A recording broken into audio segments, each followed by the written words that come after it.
রাস্তা বন্ধ করে জুম্মার নামাজ পড়া এই কালচার বন্ধ করা উচিত এমনই এক প্রকার দাবি জানিয়ে ফেসবুকে পোস্ট দিয়েছিলেন সিঙ্গার সঞ্জিদা মাহমুদ নন্দিতা, যিনি বছর দুয়েক আগে কোক স্টুডিও বাংলাতে বুলবুলি গান গেয়ে সাড়া ফেলেছিলেন। যাই হোক, তিনি তার সেই পোস্টটিতে লিখেন, it's high time we start talking about জুম্মার দিনে রাস্তা বন্ধ করে নামাজ কালচার। অনেক হয়েছে ভাই, জুম্মার দিনেও রাস্তা দিয়ে চলাচল করতে হয়, বিকল্প হিসেবে আকাশ পথ থাকে না। যাই হোক, দাবি পেশ করার এই ট্রেন্ডে তিনি তার দাবি জানাতেই পারেন, কিন্তু তার এই স্টাইলে দাবি চাওয়াটা অফকোর্স বেশিরভাগ মানুষের পছন্দ হয়নি এবং তোপের মুখে তিনি তার পোস্টটিও ডিলিট করে দেন। তবে শুধু সাধারণ পাবলিকরাই নয়, তার ইন্ডাস্ট্রিরই একজন সিঙ্গার সাবরিনা সাবা তিনি এই বিষয়ে সমালোচনা করে লিখেন, Sanjida Mahmud Nandita, do you ever know what is Jumma for Muslim? This is how people hate singers. বিগত বছরগুলোতে ভিভিআইপিদের জন্য ঘন্টার পর ঘন্টা আমরা রাস্তায় জ্যামে আটকে থেকেও কয়েকদিন আগে কেউ কিছু বলতে পারিনি। সপ্তাহে একদিন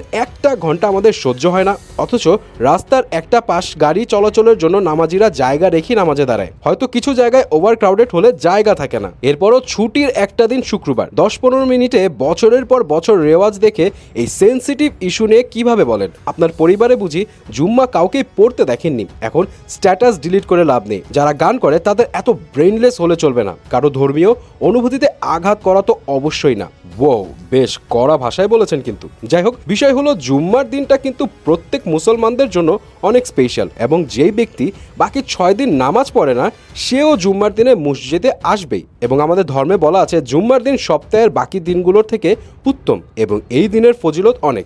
এই কারণে অনেক মুসল্লি গোসল করে আতর মাখে আজান শোনা মাত্র নতুন কাপড় পরে জুম্মার দিন মসজিদের উদ্দেশ্যে রওনা দিলেও অনেকে আবার একদম শেষ মুহূর্তে যায়, যার কারণে মসজিদে জায়গা না হলে রাস্তায় কাতার করে নামাজ আদায় করতে হয়। এটা সত্যি, এই সময়ে মেইন রোডে কিছু জায়গায় গাড়ি ঘোড়া থেমে থাকে, কিন্তু সবাই বিষয়টা বুঝে যে 10-15 মিনিটের ইবাদতের জন্য এভাবে থেমে থাকা বড় কোনো ইস্যু মোটেও না, যার জন্য কেউ হইচইও করে না, গাড়ির হর্ন বাজিয়ে ডিস্টার্বও করে না। এনিওয়ে, এখন যিনি জুম্মার নামাজ নিয়ে ইস্যু উঠেছেন তিনি কি আসলে মিন করে কথাগুলো বলেছেন নাকি ভাইরাল হওয়ার জন্য বলেছে, এটা তিনিই ভালো জানেন।